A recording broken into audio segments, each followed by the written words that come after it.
ಭೂ ಒತ್ತುವರಿ ತೆರವು ವೇಳೆ ಮಹಿಳಾ ವಿಷ ಸೇವನೆಗೆ ಮುಂದಾದ ಘಟನೆ ನಡೆದಿದೆ.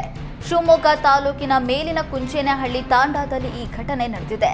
ಸರ್ವೆ ನಂಬರ್ 80ರಲ್ಲಿ ರಾಜಪ್ಪ ಕುಟುಂಬಸ್ಥರು 4 ಎಕರೆ ಭೂಮಿ ಒತ್ತುವರಿ ಮಾಡಿ ಸಾಗುವಳಿ ಮಾಡಿಕೊಂಡಿದ್ರು. ಅರಣ್ಯ ಇಲಾಖೆ ಭೂಮಿ ಒತ್ತುವರಿ ತೆರವು ಮಾಡೋದಕ್ಕೆ ಹೋದಾಗ ಮಹಿಳೆ ವಿಷದ ಬಾಟಲಿ ಪ್ರದರ್ಶನ ಮಾಡಿ ಕುಡಿಯೋದಕ್ಕೆ ಮುಂದಾಗಿದ್ರು. ಈ ವೇಳೆ ಮಹಿಳೆಯನ್ನ ಪೊಲೀಸರು ತಡೆದು ವಶಕ್ಕೆ ಪಡೆದಿದ್ದಾರೆ. ಬಳಿಕ ಪೊಲೀಸ್ ಸರ್ಪಗಾವಲಿನಲ್ಲಿ ಅರಣ್ಯ ಭೂಮಿ ಒತ್ತುವರಿ ತೆರವು ಮಾಡಲಾಗಿದೆ. ಬೆಳೆದು ನಿಂತ ಅಡಿಕೆ ಗಿಡಗಳನ್ನು ಕಿಡಿಗೇಡಿಗಳು ಕತ್ತರಿಸಿ ವಿಕೃತಿ ಮೆರೆದ ಘಟನೆ ಗೌರಿಬಿದನೂರು ತಾಲೂಕಿನ ಸೋನಕಾನಹಳ್ಳಿಯ ಹುಣಸೇನಕುಂಟೆ ಗ್ರಾಮದಲ್ಲಿ ನಡೆದಿದೆ.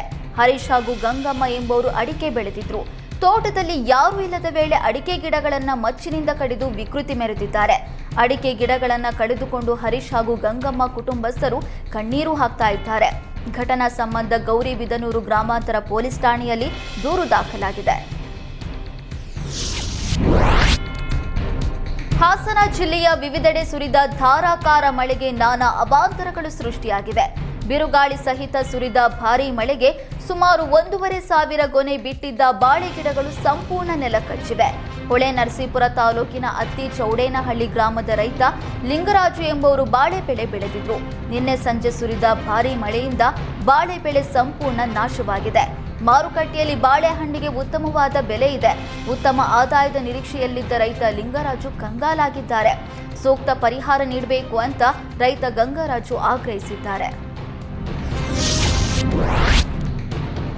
ಕರ್ನಾಟಕದಲ್ಲಿ ಬೇಸಿಗೆ ತೀವ್ರತೆ ನಡುವೆ ಪೂರ್ವ ಮುಂಗಾರು ಮಳೆಯ ಅಬ್ಬರ ಶುರುವಾಗಿದೆ. ಬಿಸಿಲಿನ ಬೇಗೆಯಿಂದ ಬಳಲಿದ್ದ ಜನರಿಗೆ ವರುಣ ತಂಪೆರೆದಿದ್ದಾನೆ. ಮಲೆನಾಡು ಚಿಕ್ಕಮಗಳೂರಿನಲ್ಲಿ ಬೆಳ್ಳಂಬೆಳಗ್ಗೆ ಗಾಳಿ ಸಹಿತ ಮಳೆಯಾಗಿದೆ.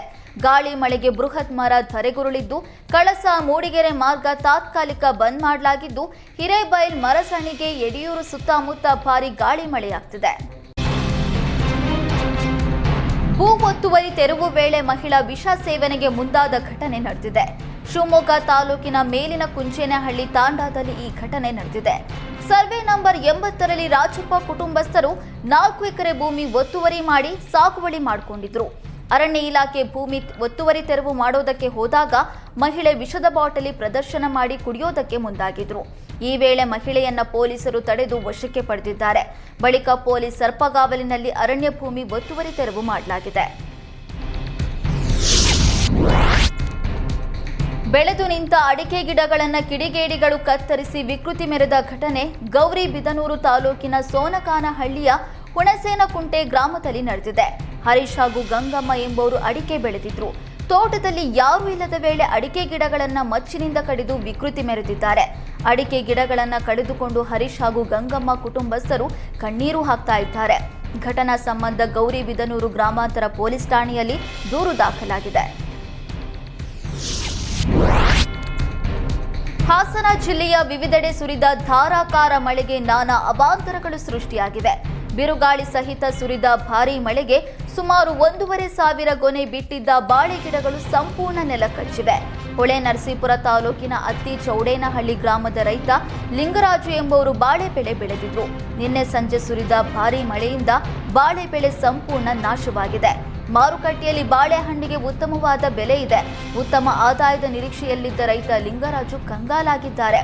ಸೂಕ್ತ ಪರಿಹಾರ ನೀಡಬೇಕು ಅಂತ ರೈತ ಗಂಗರಾಜು ಆಗ್ರಹಿಸಿದ್ದಾರೆ.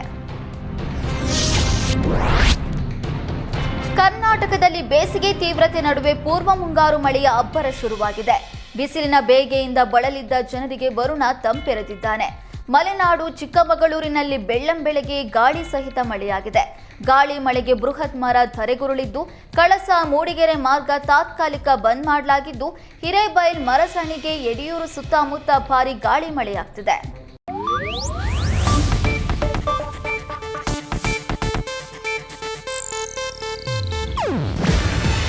ಇದು ಏಷ್ಯಾನೆಟ್ ನ್ಯೂಸ್ ನೆಟ್ವರ್ಕ್ ಪ್ರಸ್ತುತಿ.